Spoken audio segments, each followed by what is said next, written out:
à tous et bienvenue dans cette nouvelle vidéo. J'espère que vous allez bien. Aujourd'hui, on va voir la différence entre une transmission dite grande plage et une transmission classique. Donc une transmission soit d'origine ou soit que vous avez changé, mais elle reste classique. Ici, par exemple, un correcteur de couple dit grande plage et le correcteur de couple type d'origine. Donc on va voir tout de suite tout ça après ça.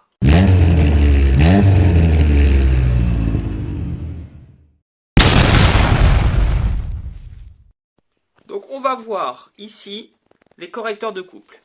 Ici on a le correcteur grande plage et là un correcteur d'origine.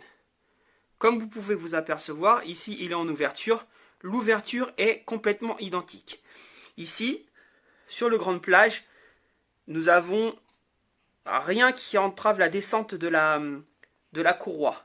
Alors qu'ici, nous avons ici une petite, je ne sais pas comment appeler ça. On va appeler ça une lèvre. Voilà, une lèvre qui va venir bloquer la descente de la courroie. Ensuite, lorsqu'on le regarde de haut, on s'aperçoit qu'il y a quand même une différence de grandeur. Regardez un peu la différence ici. On se rend compte très bien que le mâle aussi est quand même beaucoup plus grand. C'est pour ça qu'on appelle ça une transmission grande plage. Lorsque je les mets dessus, là on voit bien la différence. Il est beaucoup plus grand. En termes de performance, bien évidemment, comme il est plus grand, il va être plus performant. Ici, on est sur de l'aluminium.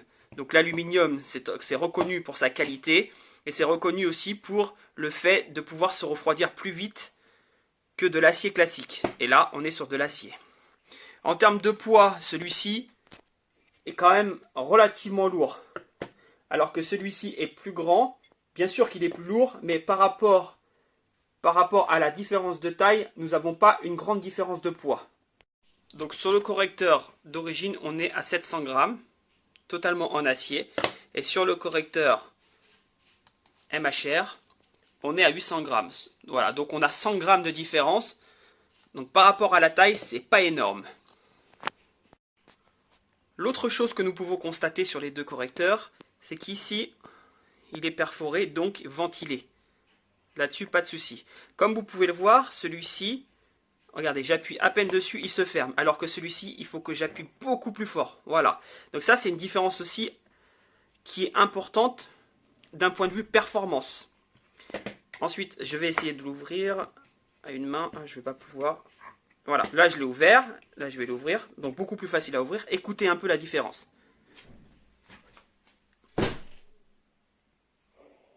Vous entendez le bruit et écoutez celui-là.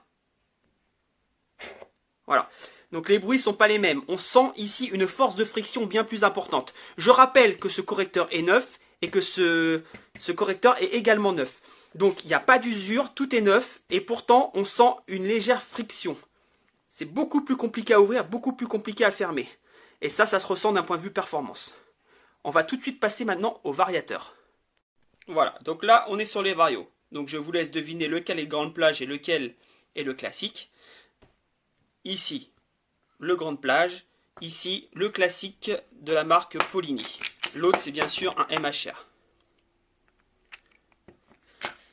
Donc au niveau de la taille, donc il n'y a pas photo. Ici, si je prends sa circonférence. Attendez, voilà.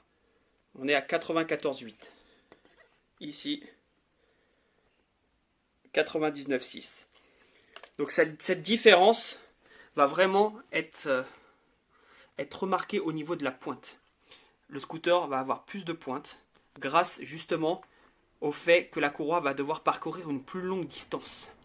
Ça c'est très important. Bien évidemment que lorsque vous montez un grande plage, vous devez avoir de l'autre côté un correcteur de coupe grande plage. Puisque sinon votre courroie ne pourra pas utiliser au maximum l'ensemble de la plage du variateur, ce qui est dommage. Lorsque l'on regarde les canons, nous voyons une grosse différence. Je ne sais pas si ça va se voir correctement à la caméra. Vous voyez le grande plage, comment il est beaucoup plus épais. Et regardez un peu la taille.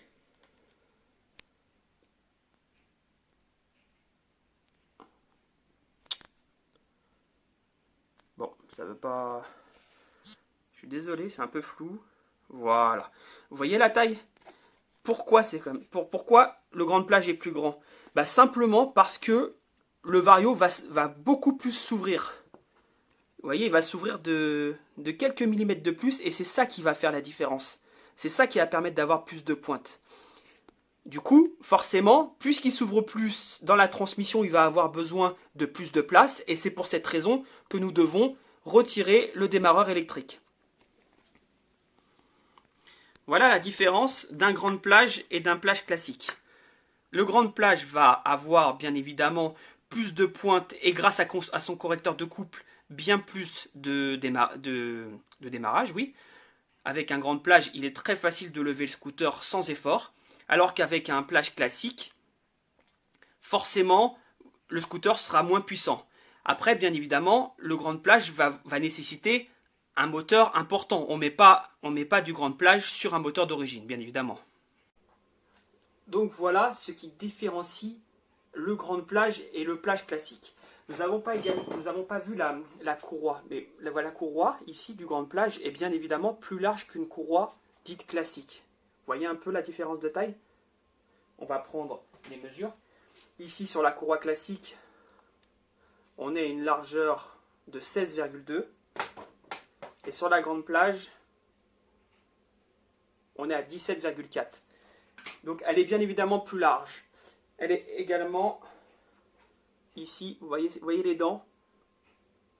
Vous voyez un peu la différence de l'autre à côté? On dirait une toute petite. Voilà, les dents, elles sont beaucoup moins marquées. Donc ici, beaucoup plus d'accroche sur la grande plage. Donc, pour résumer le tout, le grand plage, lui, va apporter puissance, allonge et démarrage. Là-dessus, c'est indéniable. Je vous assure que vraiment, il y a une différence très importante. Cependant, il présente des inconvénients. On n'a pas que des avantages. L'inconvénient, c'est qu'on va devoir retirer le système de démarrage électrique. On n'a plus de démarrage électrique lorsqu'on met un grand plage. Ça peut contraindre certaines personnes, et je le comprends. Ensuite, il va falloir faire une prépa carter.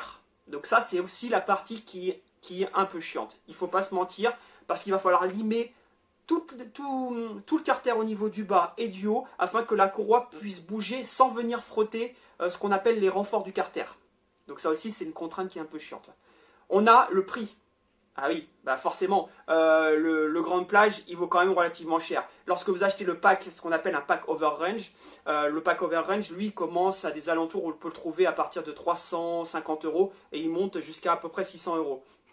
Ça dépend si vous achetez l'aluminium, ça dépend si vous achetez le classique, mais en tout cas, les packs grande plage, que ce soit du MHR ou encore du Stage 6, restent onéreuses. Et enfin, le changement de courroie. Le changement de courroie sur un classique, vous pouvez toucher des courroies à même pas 20 €, alors que là, sur le grand plage, bah, la courroie, elle fait quasiment 60 €. Donc au niveau de l'entretien, c'est plus coûteux. L'usure est plus importante sur un grand plage. Forcément, votre scooter est plus puissant, donc on va avoir une usure plus importante des pièces. Je ne dis pas que le variateur va s'user plus vite, je parle des consommables et des galets, bien évidemment. Pourtant, les galets sont renforcés. Donc là, on a vu les inconvénients et les avantages. Il est vrai que s'équiper d'un grand plage, c'est quand même intéressant d'un point de vue performance. Moi, je sais ce que j'ai, je trouve ça vraiment appréciable, surtout sur les démarrages. Les démarrages sont vraiment puissants, c'est coupleux, et vraiment, ça n'a pas de comparaison. Ça n'a vraiment pas de comparaison.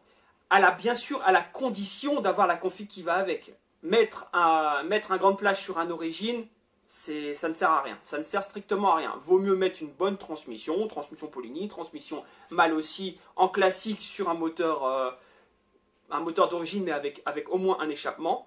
Là, vous voyez une différence.